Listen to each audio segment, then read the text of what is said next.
Hello, Ramnagar থানা। আমার মেয়েটাকে বাঁচান, দয়া করে আমার মেয়েটাকে বাঁচান।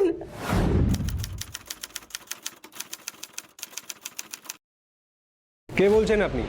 হ্যালো, আপনি কোথা থেকে বলছেন? আপনার নাম কি? হ্যালো, আপনি শুনতে পাচ্ছেন? আপনার মেয়ের কি হয়েছে?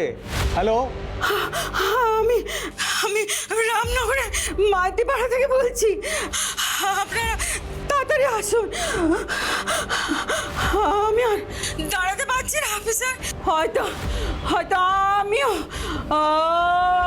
হ্যালো হ্যালো, আপনি শুনতে পাচ্ছেন? হ্যাঁ, আমরা এক্ষুনি আসছি। সীমা, সীমা, হ্যাঁ স্যার বলুন। শোনো, আমার এই ফোনে এখনই মাইতিপাড়া থেকে একটা কল এসেছিল। কলটাকে ইমিডিয়েটলি ট্রেস করে অ্যাড্রেসটা জোগাড় করো। আমাদের এখনই ওখানে একবার যেতে হবে। ওকে স্যার, আমি এক্ষুনি করছি। ফার্স্ট।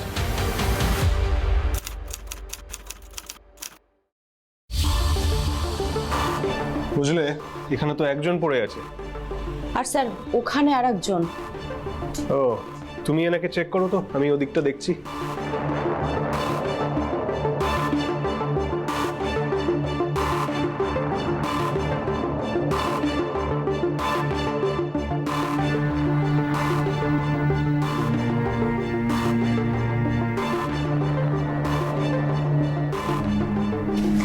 বুঝলে সীমা, উনি মনে হচ্ছে আর নেই। কিন্তু স্যার এনার এখনো প্রাণ আছে, শুধু জ্ঞানটাই নেই। তুমি একটা কাজ করো, অ্যাম্বুলেন্সকে ডেকে পাঠাও। আমার মনে হচ্ছে এনাদের দুজনকে হসপিটালে অ্যাডমিট করতে হবে। Okay sir. আর উনি যদি মারা গিয়েই থাকেন, তাহলে ওনার একটা পোস্টমর্টমের ব্যবস্থা করাতে হবে। ওকে স্যার, আমি হসপিটাল সুপারকে এক্ষুনি ফোন করে জানাচ্ছি। যাও। রাত ঠিক 11টার সময় পুলিশের কাছে ফোন আসে ওই মহিলার। পুলিশ ওনার ফোন পেয়ে ওনার বাড়িতে গেলে একজন বয়স্ক মহিলাকে অচৈতন্য অবস্থায় আর একজন মেয়েকে মৃত অবস্থায় দেখতে পায়। এরপরে হাসপাতালে নিয়ে গেলে ডাক্তারও একই কথাই বলে। কিন্তু প্রশ্ন হলো, এই মেয়েটির মৃত্যুর পেছনে দায়ী কে? কি কারণে মৃত্যু হয়েছিল তার?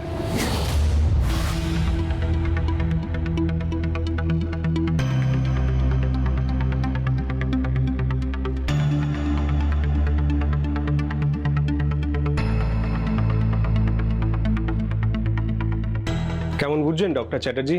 পেশেন্টের অবস্থা ভালো নয়, কোনো কারণে খুব শকড হয়েছেন। আচ্ছা ডক্টর চ্যাটার্জি, আপনার কি মনে হয় ওনার ঠিক কবে নাগাদ জ্ঞান ফিরতে পারে? এখনই কিছু বলা যাচ্ছে না। চলুন আমার কেবিনে গিয়ে কথা বলি।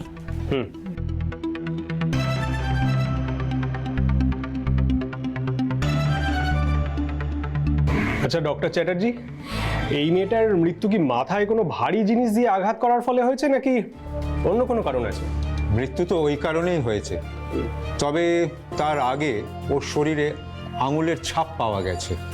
আই মিন, ওকে কেউ মেরেছে, তবে বেশি নয়, একটা বা দুটো। আপনার কি মনে হয় ওকে কে মারতে পারে? সে তো খুনিকে ধরা না যাওয়া পর্যন্ত বলা যাচ্ছে না। তার মানে আপনি শিওর যে এটা খুন, কোনো দুর্ঘটনা নয়? একেবারেই নয়। পোস্টমর্টম রিপোর্ট এলে আপনারাও দেখতে পাবেন যে ওই মেয়েটির মাথা খুব জোরে কোনো ভারী জিনিসের সঙ্গে ধাক্কা লাগে। খুব জোরে ধাক্কা না দিলে এত জোরে আঘাত লাগার সম্ভাবনা নেই। দুর্ঘটনা বশত হলেও এত জোরে হওয়া সম্ভব নয়। I see. তার মানে আমরা ওই ঘরে সেদিন দুজনকে পেয়েছিলাম। অন্য একজন মহিলা, মানে যাকে অচৈতন্য অবস্থায় পেয়েছি, আপনি বলছেন আপাতত তাকেই খুনি হিসেবে ধরে নিতে হবে? একেবারেই। আপনি লক্ষ্য করেছেন অফিসার, ওই ভদ্রমহিলা এখনো অজ্ঞান হয়ে পড়ে আছেন। তার কারণ উনি এতটাই শকড হয়েছিলেন যে এখনো ওনার জ্ঞান ফেরেনি। তার মানে এক্স্যাক্টলি ওই দিন ও ঘরে কি হয়েছিল ওনার জ্ঞান ফেরা না পর্যন্ত তো জানা সম্ভব নয়। আর উনি যদি খুনি হবেন, আমার মনে হয় না উনি জ্ঞান ফিরলে সব স্বীকার করে নেবেন। তাই এই আসল অপরাধী কে সেটা কিন্তু আমাদের আগে থেকে খুঁজে বের করে রাখতে হবে। সীমা, তুমি ওনার ব্যাপারে কিছু খোঁজ খবর নিয়েছিলে?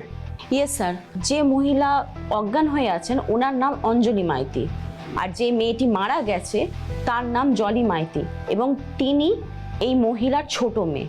আর এই মহিলার বড় মেয়ের নাম ডলি মাইতি। তার বিয়ে হয়েছে পাশের গ্রামের এক ব্যবসায়ী পলাশ বর্মনের সাথে। ওনাদের খবর দেওয়া হয়েছে? হ্যাঁ স্যার, আমি অলরেডি ওদের খবর দিয়ে দিয়েছি, ওনারা আর কিছুক্ষণের মধ্যেই চলে আসবেন। ওনারা এলে ওনাদের একবার বলবে থানায় দেখা করতে। ওকে ডক্টর, এখন আমরা আসি। দাঁড়ান অফিসার, আপনাকে একটা ভাইটাল ইনফরমেশন দেওয়া এখনো বাকি আছে। কি? মেয়েটি মৃত্যুর আগে প্রেগনেন্ট ছিল এবং আমার অনুমান 4-5 মাসের তো হবেই। হোয়াট? মানে জলি মাইতি মৃত্যুর আগে সন্তান সম্ভাবনা ছিলেন? আমাদের এই জলি মাইতি সম্পর্কে কিন্তু খোঁজ খবর নিতে হবে। ওকে স্যার, আমি এক্ষুনি খোঁজ নিয়ে আপনাকে জানাচ্ছি। Okay doctor, thank you so much. আর পোস্টমর্টম রিপোর্ট এলে আমাদের অবশ্যই জানাবেন। অবশ্যই।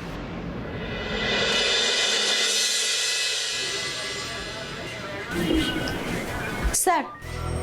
কিছু বলবে? হ্যাঁ স্যার, জলি মাইতির দিদি, অঞ্জলি মাইতির বড় মেয়ে আর ওনার জামাই আপনার সাথে দেখা করতে এসেছেন। হ্যাঁ, ওনাদের ভেতরে আসতে বলো। হ্যাঁ মিস্টার পলাশ, আপনি আপনার ওয়াইফকে নিয়ে ভেতরে আসুন। বসুন।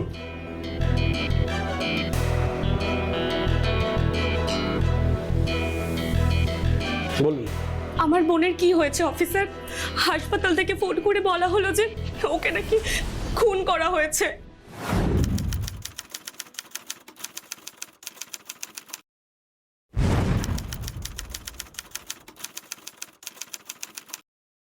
দেখুন, প্রাথমিকভাবে আমাদের সেটাই অনুমান। মানে আপনার মা গত পরশুদিন আমাদের ফোন করেছিল। আপনাদের বাড়িতে গিয়ে আমরা আপনার মাকে অচৈতন্য অবস্থায় আর জলি দেবীকে কিন্তু মৃত অবস্থায় পাই। এটা কি করে সম্ভব? কে খুন করবে আমার বোনকে? আর আমার বোন তো মায়ের সাথেই থাকতো না। তাহলে কোথায় থাকতেন জলি দেবী? আমার সাথে, আমার শ্বশুর বাড়িতে, আমার আর আমার হাজবেন্ডের সাথে। বাট আপনার বোন আপনার বিয়ের পরে আপনার কাছেই থাকতো, কিন্তু কেন? আসলে অফিসার ওই গ্র্যাজুয়েশন স্টুডেন্ট, আমি থার্ড ইয়ার চলছিল, কলেজ থেকে যাতায়াতের সুবিধার জন্য আমাদের বাড়িতে থাকতো। তাহলে ও আপনাদের বাড়ি থেকে এই বাড়িতে কবে এসেছিল? 2 দিন আগেই। আর আমাদের বাড়িতে আসার পরে ওর শরীরটা খারাপ হয়ে যায়, তারপরেই ও মায়ের কাছে চলে আসে। আচ্ছা, আপনার বোনের কি কোনো ছেলের সঙ্গে মেলামেশা ছিল? না না, সেরকম কিছু ছিল না। আমাদের বাড়িতে আসার পর ও কোথাও বাইরে বেরোতও না। আচ্ছা, এইসব প্রশ্ন কেন জিজ্ঞাসা করছেন আপনারা? এই প্রশ্ন করছি কারণ পোস্টমর্টম রিপোর্ট অনুযায়ী আপনার বোন কিন্তু মৃত্যুর আগে প্রেগন্যান্ট ছিলেন। হ্যাঁ, এইসব কি বলছেন? এটা হতে পারে না। এরকমটাই হয়েছে ডলি দেবী, সেই জন্যই তো আপনাকে জিজ্ঞাসা করছি ওনার কোনো প্রেমিক বা বয়ফ্রেন্ড ছিল কিনা। না না, এইসব কি বলছেন আপনারা? আমার বোন সত্যিই খুব ভালো মানুষ ছিল। আমি বিগত 6 মাস ধরে শয্যাশায়ী ছিলাম আমার নার্ভে রোগের কারণে। ও এসে একা হাতে পুরো সংসারটা সামলেছে। আর ওই মেয়ের নামে আপনারা কি সব বলছেন? এসব আমরা কিছুই বলছি না, এই সব কিছু রিপোর্ট বলছে। এগুলো সব পোস্টমর্টম রিপোর্টের কথা, আমাদের কথা নয়। আচ্ছা, আপনার মায়ের সঙ্গে আপনার আর আপনার বোনের সম্পর্ক কিরকম ছিল? আর 5টা মা মেয়ের সম্পর্ক যেমনটা থাকে ঠিক তেমনটাই। হ্যাঁ, আমার মাকে আমরা 2 বোন খুব ভয় পেতাম, তা ঠিক, কিন্তু তা বলে মানে তার মানে আপনারা কি ওর মাকেই? সেটাই ভাবা স্বাভাবিক নয় কি? কারণ সেদিন ওই ঘরে গিয়ে আমরা অঞ্জলি দেবী আর জলি দেবী ছাড়া কিন্তু অন্য কাউকে পাইনি। তাই কাজটা হয় অঞ্জলি দেবী নিজে করেছেন, অথবা সেদিন রাত্রে ওই ঘরে কি হয়েছিল সেটা উনি সবটা জানেন। সমস্যাটা হচ্ছে অঞ্জলি দেবীর জ্ঞান ফেরা না পর্যন্ত আমরা ওনার বয়ান তো নিতে পারছি না। আমার মা আমার বোনকে কেন খুন করতে যাবে?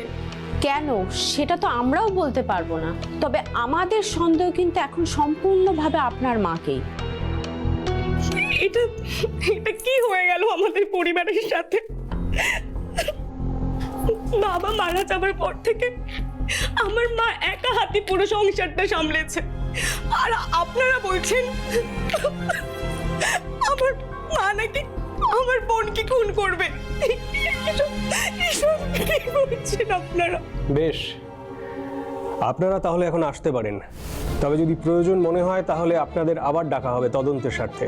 আর শুনুন, তদন্ত যতদিন শেষ না হচ্ছে আমাদের জিজ্ঞাসা না করে কিন্তু আপনারা শহরের বাইরে যাবেন না। Okay sir.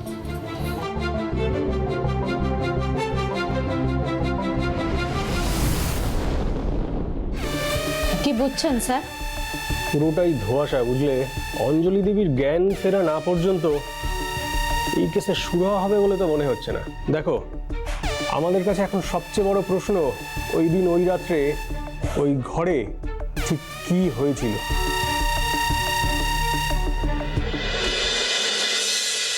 আমি তো তোমায় বললাম আমি সিদ্ধান্ত নিয়ে নিয়েছি, আর আমার সিদ্ধান্তে কোনো বদল হবে না। কি কি বললে? তোমার কি হবে? তা তোমার কি হবে সেটা আমি কি করে জানবো? আর এই যে তোমার কি হবে সেটা তোমার আগে ভাবা উচিত ছিল। কিন্তু এখন আমি সব দায় নিজের ঘাড়ে নিয়ে সবকিছু থেকে সরে আসবো না, এই আমার শেষ কথা।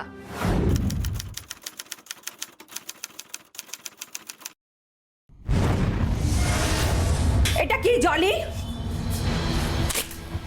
তুমি আমার ব্যাগে হাত দিয়েছিলে কেন? দরকার ছিল তাই। ব্যাগ থেকে জামা কাপড়গুলো কাচার জন্য বের করেছিলাম, কিন্তু এসব কি? তুই তা জেনেই যখন গেছো তাহলে প্রশ্ন করছো কেন? কারণ আমি তোর মা। একটা অবিবাহিত মেয়ের কাছে এসব কত বড় অন্যায় সে খেয়াল তোমার আছে? ছেলেটা কে সেটা তোমার জানার দরকার নেই। ভুলে যাস না তুই কার সাথে কথা বলছিস। আমার কথার উত্তর দে, তুই কার সাথে এসব করেছিস? বল, ছেলেটা কে? শুনবে ছেলেটাকে? ছেলেটার নাম সহ্য করতে পারবে তো? মানে তুই কি বলতে চাইছিস? আমি এতদিন যার বাড়িতে ছিলাম এই সব কিছুর জন্য সেই দায়ী মা। মানে তুই বলতে চাইছিস? হ্যাঁ, একেবারেই তাই। তুমি যা ভাবছো সেই। জানোয়ার, এসব কাজ করার আগে তুমি একবারও ভাবলে না? আমার দেওয়া শিক্ষা, পরিবারের মান সম্মান সব তুমি জলে ভাসিয়ে দিয়ে এলে। আমি নিজের ইচ্ছায় কিছু করিনি মা, বরং সুযোগের সদ্ব্যবহার করেছে সে। নিজের স্ত্রীর অসুস্থতার সুযোগে এই, তুই যদি তাকে সুযোগ না দিয়ে থাকিস তাহলে সে সুযোগ পেল কি করে? আমি আর বেশি কথা বলতে চাই না। চল, তুই এক্ষুনি আমার সঙ্গে ডাক্তারখানায় চল। না, তার দরকার নেই। আমি ডাক্তার দেখিয়েছি, সব ঠিক আছে। আমি সবকিছু ঠিক রাখার জন্য তোমাকে ডাক্তার দেখাতে চাইছি না জলি। আমি চাইছি পরিবারের মান সম্মান রাখার জন্য। তুমি আমার সাথে এক্ষুনি ডাক্তারের কাছে যাবে। ডাক্তারের সাথে পরামর্শ করে আমি এই আপদ বিদায়ের ব্যবস্থা করব। তুমি সিদ্ধান্ত নেওয়ার কে? আর আর ও আমার কাছে আপদ নয়, ও আমার অংশ। আর তাই আমি জলে, তুমি তোমার মাত্রা ছাড়িয়ে যাচ্ছ। তুমি জানো তুমি যা করতে চাইছো? তোমার দিদি এই কথাটা জানতে পারলে তার কি অবস্থা হবে? কতগুলো মানুষের জীবন, মান সম্মান সব নষ্ট হয়ে যাবে। আমি ওদের কথা এখন কিছু ভাবছি না মা। আমি ভাবছি যেই সুখ এতদিন অন্য কেউ ভোগ করেছে, সেই সব সুখ, সবকিছু আমার হতে পারে। আর আর আমার মধ্যে বেড়ে ওঠা এই সন্তানই সেই সব কিছু পাওয়ার চাবিকাঠি। হ্যাঁ জলি, তুই এত স্বার্থপর হয়ে গেছিস যে তুই কারো মান সম্মানের কথা চিন্তা করবি না? না মা, করবো না। আমি এখন শুধু নিজের কথা ভাববো, নিজের কথা, আর কিচ্ছু না। জলি,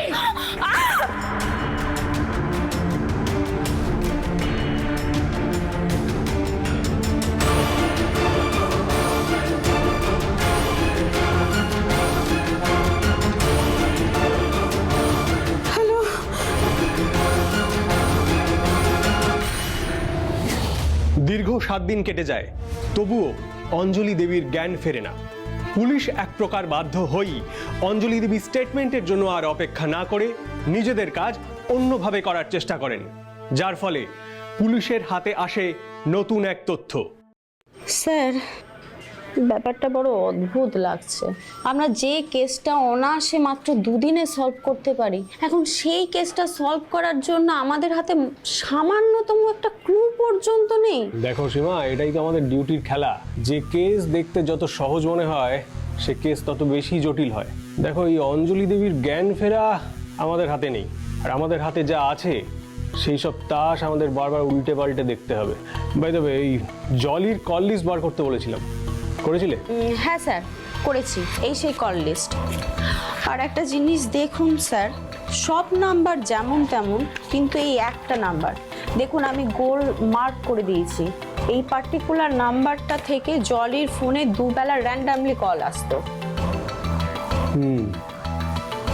তার মানে এই একটা নাম্বার থেকে জলির কাছে বারবার ফোন আসছিল? একদমই তাই স্যার। তবে এই নাম্বারে জলির নাম্বার থেকে কিন্তু কোনো দিন কোনো ফোন যায়নি। এই নাম্বারটা কার কিছু জানা গেল?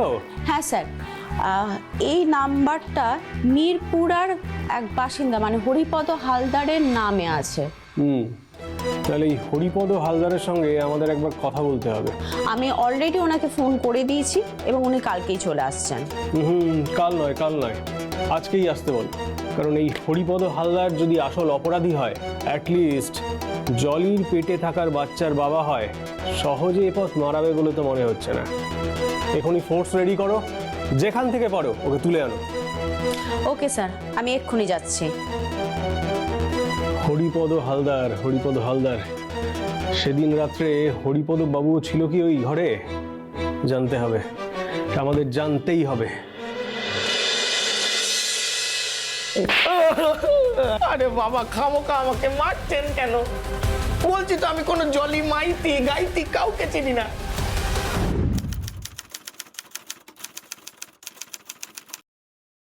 তুই মিথ্যে কথা বলছিস। তোর নামে তোলা সিম থেকে রোজ জলি মাইতির কাছে ফোন যেত, আর তুই জলি মাইতিকে প্রেগনেন্ট করেছিস। এবার সত্যি কথাটা বল হরিপদ। আরে যে কাজ আমি করিনি সেটা আমি কি স্বীকার করবো বলুন তো? আমার বলে কিনা নিজের বউরই একটার বেশি দুটো বাচ্চা হলো না আমার কারণে। আমি আবার কোন ওই জলি মাইতি না কে তাকে প্রেগনেন্ট করবো? তাহলে তোর নামে তোলা সিম দিয়ে জলি মাইতিকে কলগুলো কে করলো? দেখ হরিপদ, পুলিশের কাছে না অনেক পন্থা আছে পেট থেকে কথা বার করবার, সেগুলো যদি আমরা ব্যবহার করি না। দাঁড়া, এই কল লিস্টটা দাও। এই নাম্বারটা ভালো করে দেখ। এই নাম্বারটা যে তোর না, তুই অস্বীকার করতে পারিস? আলবাত পারি। এই নাম্বারটা আমি ব্যবহার করা দূরস্থ চোখে পর্যন্ত দেখিনি।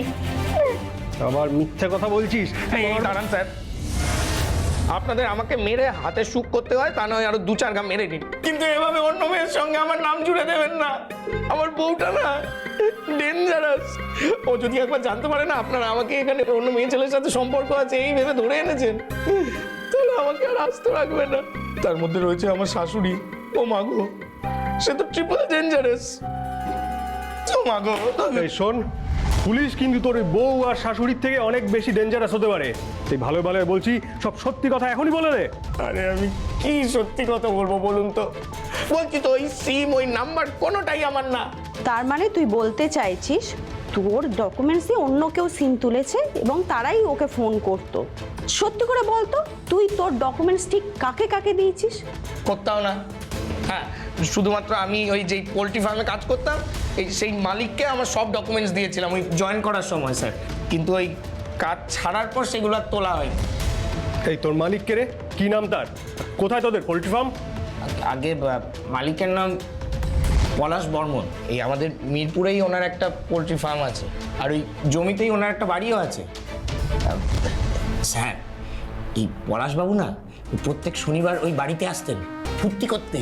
তুই কি করে জানলি পলাশবাবু প্রত্যেক শনিবার ওই বাড়িতে ফুর্তি করতে আসতেন? রোজ রোজ নতুন নতুন মেয়ে ছেলে নিয়ে আসতো তো। হ্যাঁ, আরে এই কদিন আগে অবধিও একটা ও অন্য মেয়েকে নিয়ে আসতো, এখন আবার দেখি একটা নতুন মানে মেয়ে জুটেছে। শখ কম না। আচ্ছা হরিপদ, তুই তো পোল্ট্রি ফার্মের কাজ অনেক দিন আগে ছেড়ে দিয়েছিস, তা এত খবর তুই জানলি কিভাবে? আরে বাবা, কাজ ছেড়েছি, মিরপুর তো আর ছাড়িনি। প্রায় প্রতি শনিবারই ওনার সাথে আমার দেখা হয়। তাছাড়া উনি আমাকে ওই পোলট্রি ফার্মের দেখভাল করার কাজে লাগিয়ে আমাকে দিয়ে অনেক ভুলভাল জিনিসপত্র আনাতো স্যার, তাই জন্যই তো কাজটা ছেড়েছি। তুই শিওর যে তোর ডকুমেন্টস ইউজ করে পলাশ বর্মণই ওই সিমটা তুলেছে? দাঁড়া, দেখ তো এই মেয়েটাকে দেখেছিস কখনো? তোর এই বস পলাশ বর্মন এই মেয়েটাকে নিয়ে কখনো পোল্ট্রি ফার্মে যেত? হ্যাঁ স্যার, যেত। আমি থাকাকালীনও গেছে।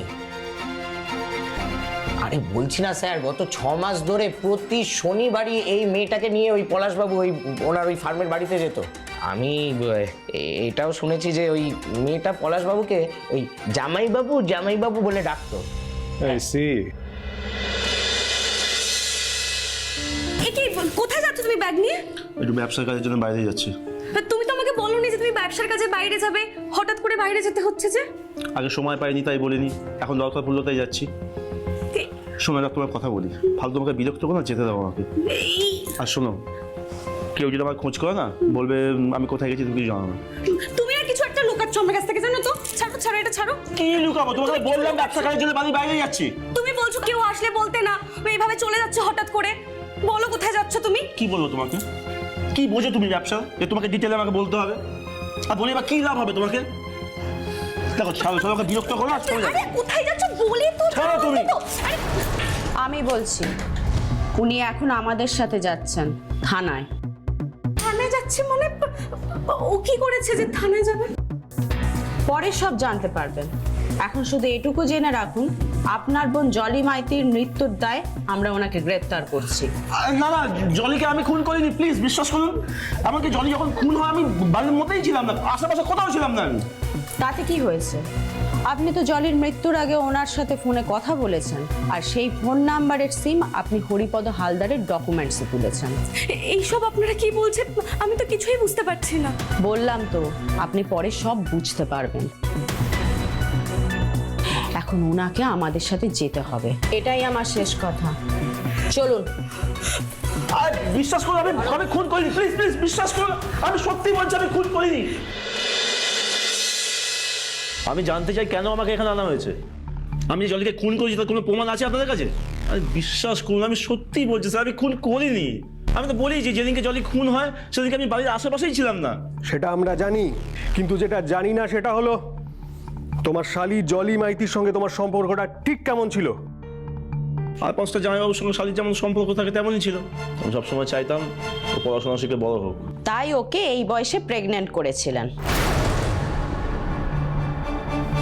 কি উল্টো পাল্টা কথা বলছেন আপনারা? জলির সাথে আমার তেমন কোনো সম্পর্ক ছিল না। যদি তাই না হবে তাহলে অন্যের ডকুমেন্টস দিয়ে সিম তুলে সেই সিম নাম্বার দিয়ে কেন দুবেলা ফোন করতে হতো তোমাকে জলি মাই থেকে? আরে এসব ভুল কথা। আমাদের কাছে কিন্তু হরিপদ সব কথা স্বীকার করেছে। দেখুন, ওই হরিপদ না মিথ্যে কথা বলছে। ওই মাইনের থেকে বেশি টাকা চেয়েছিল, আমি দিইনি, আর সেই কারণে এসব ভুলভাল কথা বলে বেড়াচ্ছে ও। মিথ্যে হরিপদ নয়, মিথ্যে আপনি বলছেন। আরে কে না কে হরিপদ? এই তার কথা শুনে আপনারা আমাকে এখানে টেনে এনে কেন হ্যারাস করাচ্ছেন বলুন তো? আর দেখুন, সত্যি যদি সম্পর্ক থাকতো তাহলে ওর মা ওর দিদি আপনাদের কিছু বলতো না? ওর মা আর ওর দিদির থেকে তোমাদের সম্পর্কটা লুকিয়ে রাখার জন্যই তো অন্যের সিম দিয়ে কল করতে। এই শোনো, আমাদের হাতে আর বেশি সময় নেই, আর তাই আর বলছি আমি কিছু জানি না, আমি কিছু করিনি। শোন, এইরকম না অনেক চট তোর গালে পড়বে, আর আমি যদি হাঁপিয়ে যাই তারপরে ওরা আছে। তাই যদি যন্ত্রণা ভোগ করতে না চাস তাহলে সত্যি সত্যি বল। কি জানতে চাইছেন বলুন? জলির সাথে আমার শারীরিক সম্পর্ক ছিল কিনা, তাই তো? হ্যাঁ ছিল। আমি ওকে খুব ভালোবাসতাম। বাড়িতে নিজের বউ মানে জলির দিদি থাকা সত্ত্বেও তার বোনকে তুমি ভালোবাসতে, সেটা আবার জোর গলায় বলছো? লজ্জা করছে না তোমার? না, লজ্জা করছে না আমার।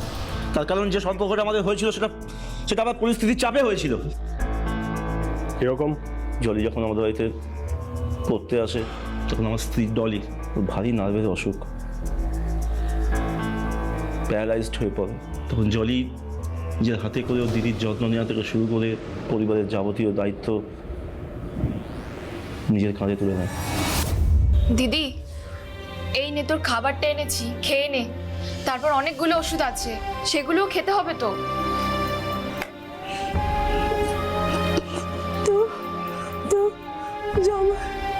জামাইবাবু কোথায়? জামাইবাবু খেয়ে দিয়ে সকালেই কাজে চলে গেছে। তুই চিন্তা করিস না, তোর শরীর খারাপ বলে আমি তোর বরের কোনো রকম অযত্ন আমি হতে দেব না।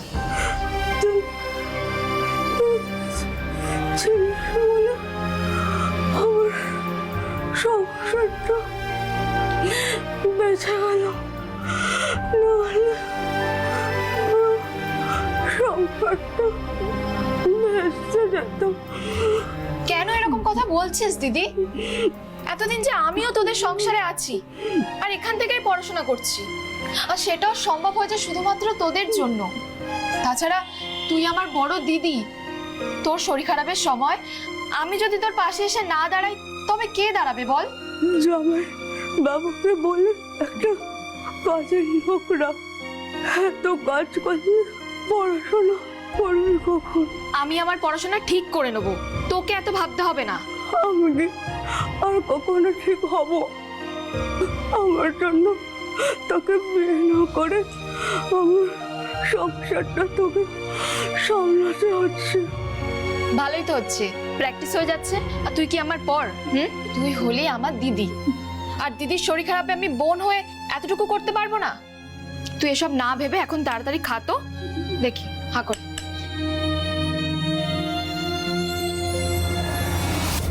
আর ডলি দীর্ঘদিন অসুস্থ ছিল বলে আমিও বেশ অসুখী ছিলাম। কোনো মেয়েকে আপন করে নিতে পারছিলাম না, কিন্তু একদিন জামাইবাবু, তোমার তো অনেকক্ষণ ধরে মাথার যন্ত্রণা করছে দেখছি, আর এই যন্ত্রণা ওষুধ না খেলে কমবে না। ওঠো, দেখো আমি তোমার জন্য ওষুধ নিয়ে এসেছি, এই ওষুধটা খেয়ে নাও। তোমার এই ওষুধে আমার ব্যথা কমবে না। তুমি যাও যাও যাও, তুমি যাও। আজকে রাতটা কেটে গেলেই ব্যথা কমে যাবে, তুমি চিন্তা করো না। চিন্তা করবো না বললে তা হয় নাকি জামাইবাবু? তুমি সারা রাত যন্ত্রণায় ছটপট করবে আর আমি দাঁড়িয়ে দাঁড়িয়ে দেখবো? তা হয় না। তুমি প্লিজ এই ওষুধটা খেয়ে নাও। তুমি সত্যি আমার যন্ত্রণার কথা ভাবো যদি? কেন, আমি ভাবতে পারি না? না না, অবশ্যই ভাবতে পারো। আমি তো চাই তুমি আমার সব যন্ত্রণা নিয়ে ভাবো। আমি তোমার কথার মানে কিছু বুঝতে পারলাম না পলাশদা। কিছু বুঝতে পারছো না? আচ্ছা, এক মিনিট দাঁড়াও। এক মিনিট, এখানে আসো, বসো, এখানে বসো। আমি চাই তুমি তোমার দিদির হয়ে যেমন সংসারের সব দায়িত্ব নিয়েছো, আমারও সব দায়িত্ব তুমি নাও। আমার যন্ত্রণার উপশম করো। এসব কি বলছো পলাশদা? আমি তো তোমার মাথার যন্ত্রণার উপশম করতে চাই, তাই তো ওষুধ নিয়ে এসেছি। যন্ত্রণা আমার মাথায় নয়, যন্ত্রণা আমার বুকে। এসব তুমি কি বলছো পলাশদা? তা হয় না, তুমি আমার জামাই বাবু, আর আমি বোন হয়ে নিজের দিদির সংসার ভাঙতে পারবো না। তুমি সংসারটা ভাঙবে না, বরঞ্চ সংসারটা যাতে বজায় থাকে সেটাই তুমি করবে। কি এমন বয়স হয়েছে আমার বলো? এই নিঃসঙ্গ জীবন আমার একদম কাটাতে ভালো লাগছে না। আর তোমার দিদির শরীরের যে অবস্থা, তাকে ছাড়ারও কোনো উপায় নেই। আমার কাছে তখন একটাই উপায়, নিজেকে শেষ করে দেওয়া। তখন তোমার দিদির সংসার টিকবে? খবরদার, এসব কথা মুখেও আনবে না। সেই জন্য তো বলছি, বিশ্বাস করো যদি, এই ভেঙে যাওয়া সংসারটা তুমি একমাত্র বাঁচাতে পারো। প্লিজ আমাকে একটু সুখী করো। তুমি যা চাইবে আমি তোমাকে তাই দেবো। প্লিজ কাছে এসো। না পলাশদা, এটা এসব হয় না। Please please Jolly.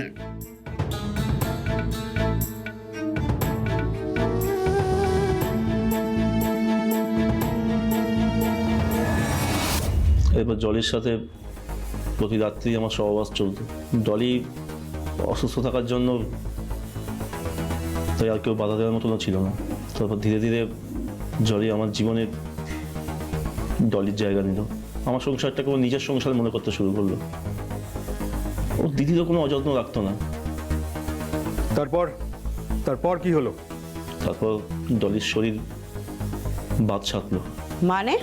ডলি ক্রমশ সুস্থ হতে থাকলো। আবার পুনরায় ও সংসারটা নিজের হাতে নিতে চাইলো। আমাকে ডাকছিলি? হ্যাঁ, তোর সাথে কথা ছিল, বস না এখানে। কি হয়েছে বল। পলাশের বন্ধু আছে না, তরুণ, যে দুর্গাপুরে থাকে রে, তার তো আগামী পরশুদিন বিয়ে, তাই আমি আর পলাশ আজ যাবো দুর্গাপুরে। সে কি আগে বলিসনি তো?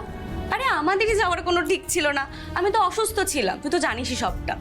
তো পলাশের বন্ধু ওই তরুণ আর ওর বন্ধুর বউরা এত জোর করলো, তাই পলাশ বললো চলো ঘুরেই আসি। ও, তাহলে আমাকেও দুর্গাপুর যেতে হবে, তাই তো?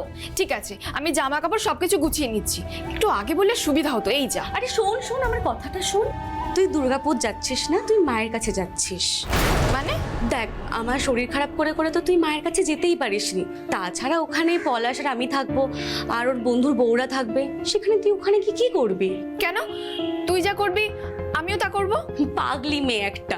পলাশ আমার স্বামী, আমিও স্ত্রী, ওখানে সবাই স্বামী স্ত্রীরা আসবে, কত ইয়ার্কি ঠাট্টা হবে। আমি যদি এখন আমার বোনকে নিয়ে যাই, পলাশ তো সেখানে স্বাচ্ছন্দ্য বোধ করবে না, তাই না? আর তাছাড়া আমি ওদের বন্ধুদের সবাইকে চিনি, তুই তো তেমন কাউকে চিনিসই না। চিনি না তো কি হয়েছে, চিনে নেবো। আর তাছাড়া তোর শরীর খারাপের সময় তোর বর, তোর বাড়ি, তোর সংসার সবকিছু সামলাতে পারলাম, আর এখন তোর বরের বন্ধুর বউদের সঙ্গে মিশতে পারবো না। তুই এ কথা কেন ভাবছিস? তার ভাবছি কারণ আছে।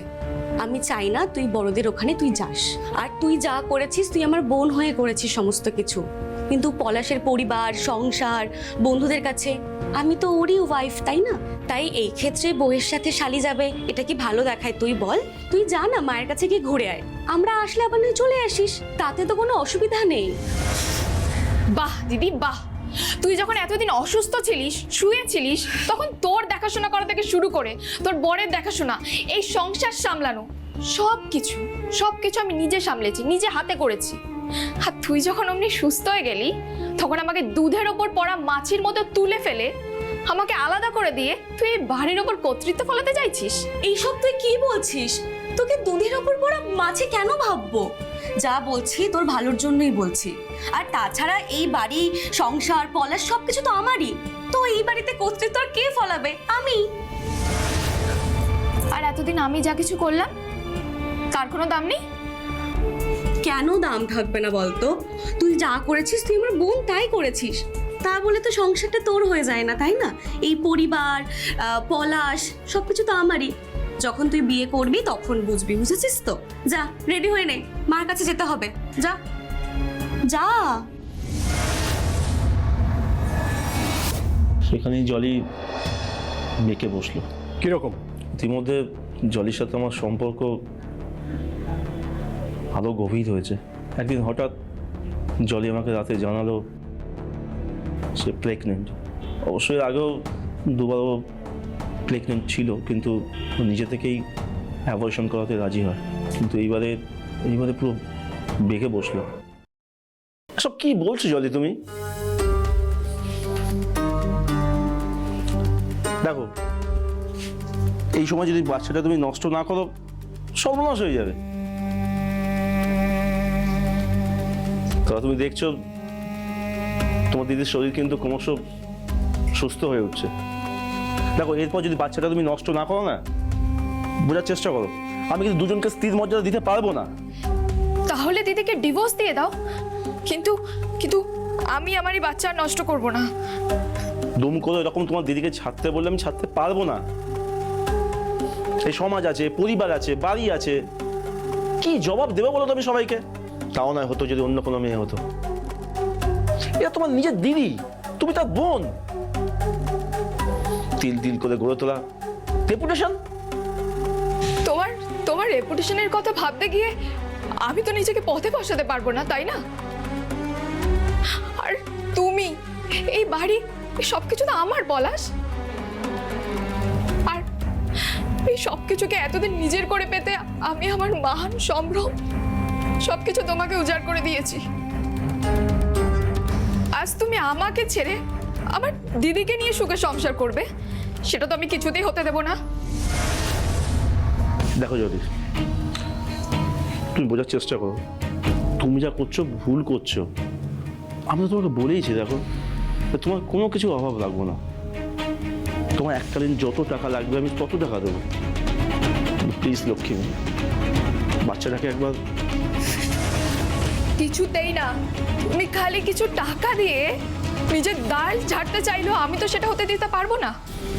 তুমি তুমি এতদিন আমার এই শরীরটাকে নিয়ে, আমার মনটাকে নিয়ে নিজের ইচ্ছে মতো খেলা করেছো, আর আমিও তোমাকে বাধা দেইনি। কিন্তু আজ আমি তো আমার ভাগ চাইবই। তুমি তোমার ভাগের সাথে সাথে সবার থেকে আমাকেই কেড়ে নিচ্ছ। না পলাশ, আমি তোমাকে আরো ভালো লাইফ দিতে চাইছি। কি আছে আমার দিদির মধ্যে? ওর তো এমনিতেও বয়স হয়ে গিয়েছে, আর আমি গ্র্যাজুয়েট, ওর থেকে দেখতে সুন্দরী। তাহলে তোমার ওকে ছেড়ে আমাকে অ্যাকসেপ্ট করতে কোথায় অসুবিধে? সে তুমি বুঝবে না। তাছাড়া তোমার দিদি, সে বা কেন মানবে? আর তোমার মা, সে কি মানবে? আমি ওদের নিয়ে ভাবিত নই। আমি তোমাকে নিজের সবকিছু দিয়েছি নিজের ইচ্ছে। তাই এখন ওরা কে কি ভাবছে না ভাবছে তাতে আমার কিচ্ছু যায় আসে না। আমি তোমার জীবনে, এই বাড়িতে নিজের পূর্ণ অধিকার চাই। সে অসম্ভব, সেটা আমি কোনোদিনই দিতে পারবো না। কি বললে? পারবে না? না পারলে আমি তোমাকে আজীবন, আমাকে আর আমার পেটে বেড়ে ওঠা সন্তানকে অবহেলা করার দায়ে জেল কাটাবো। বাধ্য করবো তোমাকে আমার প্রাপ্য অধিকার বুঝিয়ে দিতে। আমি 7 দিনের জন্য মায়ের বাড়ি যাচ্ছি। আমার স্কুলের সার্টিফিকেট আর আমার কিছু দরকারি জিনিস আনার আছে। কিন্তু তারপর আমি না মরা পর্যন্ত এই বাড়ি থেকে কোথাও যাব না, কোথাও না। এই আমার শেষ কথা। তারপর জলি ওই মায়ের বাড়িতে চলে যায়। তারপর ফোন করে আমি অনেকবার ওকে বোঝাই, তুমি যা চাইছো সবার জন্য ভীষণ সর্বনাশ হয়ে যাবে। কিছুতেই বুঝতে চাইছিল না। ইনফ্যাক্ট যেদিকে ও মারা যায় তার আগেও ওকে আমি ফোন করে বোঝানোর চেষ্টা করেছি, কিছুই বুঝতে চাইছিল না। এক অদ্ভুত জেদ চেপে গেছিল মাথার উপর। তারপর তুমি কি করলে?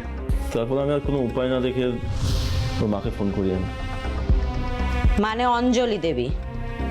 হ্যাঁ, আমার যাবতীয় যা অপরাধ স্বীকার করে নি। ওনাকে বলি আমি যে ডলির সাথে আমি আবার সংসার করতে চাই ভালো করে। জলির সাথে আমার যে সম্পর্কটা ছিল নেহাতি একটা পরিস্থিতির চাপে। উনি অবশ্য বলে যে ঠিক আছে উনি দেখছে, আর জলিকে জানি কথাগুলো আমি না বলি। উনি দেখেছিলেন? জানি না। তারপরে তো আমি জলির মৃত্যুর খবর পাই আর মায়ের অসুস্থতারও খবর পাই। যে পরিস্থিতির চাপে তুমি অন্য পথে পা বাড়িয়েছিলে, আজ সেই পরিস্থিতি তোমায় এখানে এনে দাঁড় করালো। এই ইন্টারোগেশন রুমে এসে তোমাকে সবকিছু কনফেস করতে হচ্ছে। হ্যালো ডক্টর চ্যাটার্জি, হ্যাঁ বলুন। কি অঞ্জলি দেবীর জ্ঞান ফিরেছে? বাহ, আমরা আসছি এখনই। আচ্ছা শুনুন, আমরা না আসা পর্যন্ত ওনার সঙ্গে কিন্তু কাউকে দেখা করতে দেবেন না। কি বলছেন? ওনার বড় মেয়ে অলরেডি ওনার সঙ্গে দেখা করেছেন? আপনাকে আমি বললাম তো। আচ্ছা ঠিক আছে, আমরা আসছি। পলাশবাবু, প্রার্থনা করুন এই আইনের হাত থেকে একমাত্র বাঁচাতে পারেন ভগবান আর আপনার শাশুড়ি মা, মানে অঞ্জলি দেবী।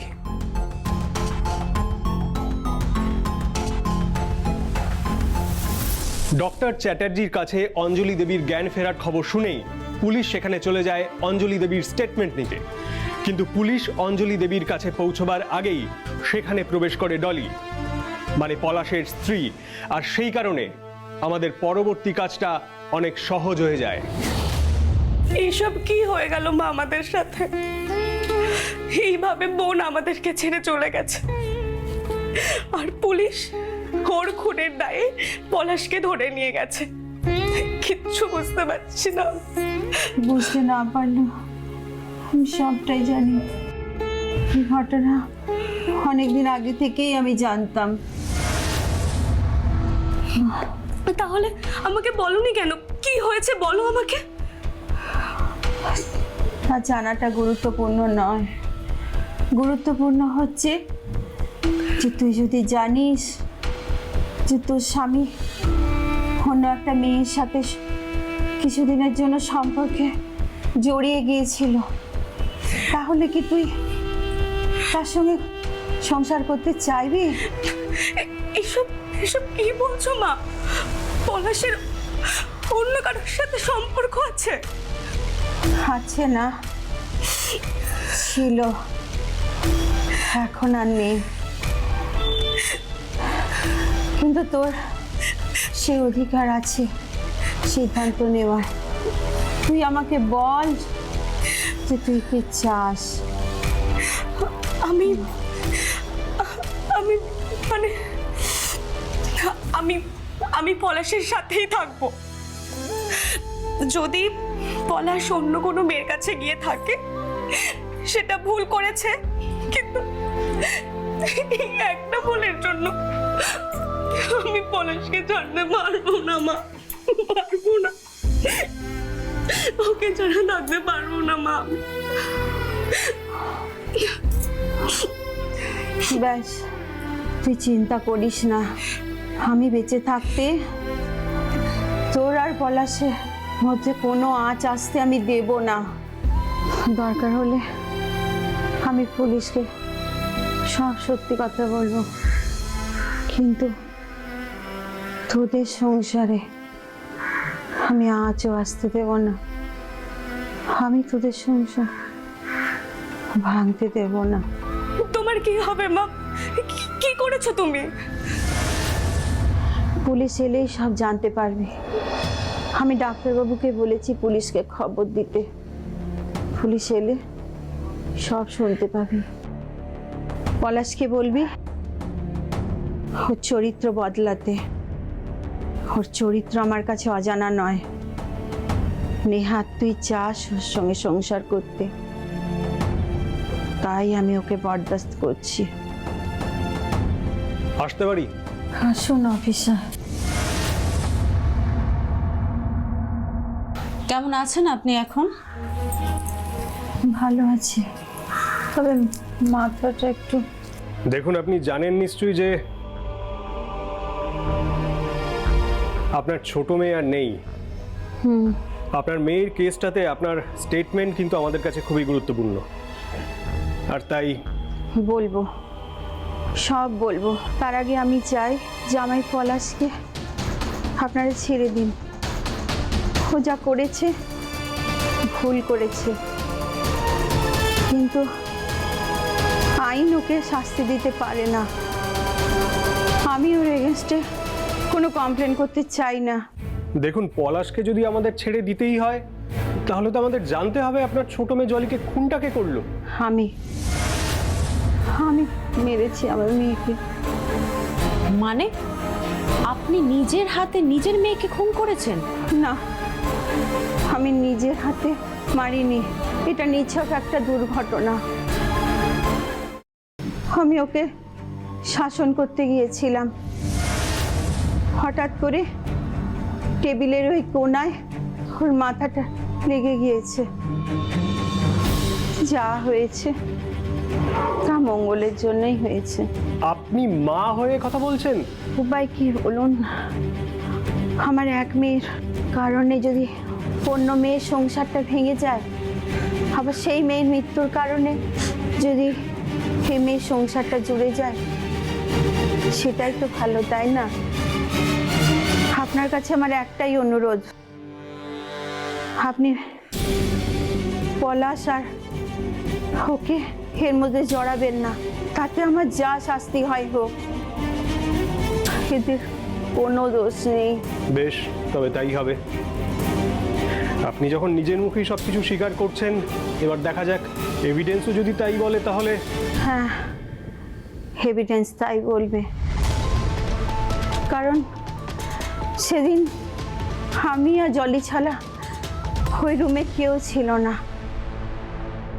চিন্তা করো না মা, আমি জানি তুমি যা বলছো সব সত্যি, কিন্তু এটা একটা দুর্ঘটনা। তুমি বোনকে মারতে পারো না মা। আমি তোমার জামাইকে বলে তোমাকে ছাড়ানোর ব্যবস্থা করবো মা।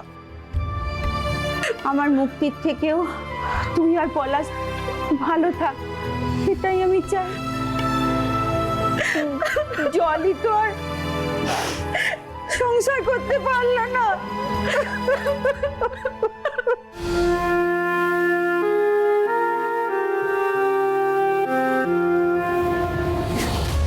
অঞ্জলি দেবীর এই বয়ানে অবশেষে মুক্তি পায় পলাশ বর্মণ। এই ঘটনার মধ্যে দিয়ে আমরা একটা কথা বুঝতে পারি, মানুষের মনে কখন যে কি বিষ জন্মায় আর সেই বিষের প্রভাবে শেষ হয় অন্য মানুষের জীবন, তা আগে থেকে বলা যায় না। জলি মাইতির মনের মধ্যে জমে থাকা বিষের প্রভাবে যেভাবে শেষ হয়ে যাচ্ছিল পলাশ বর্মণ আর তার স্ত্রী ডলি বর্মণের জীবন। আর তাই সাবধান হন আপনি, সাবধান হও বাংলা।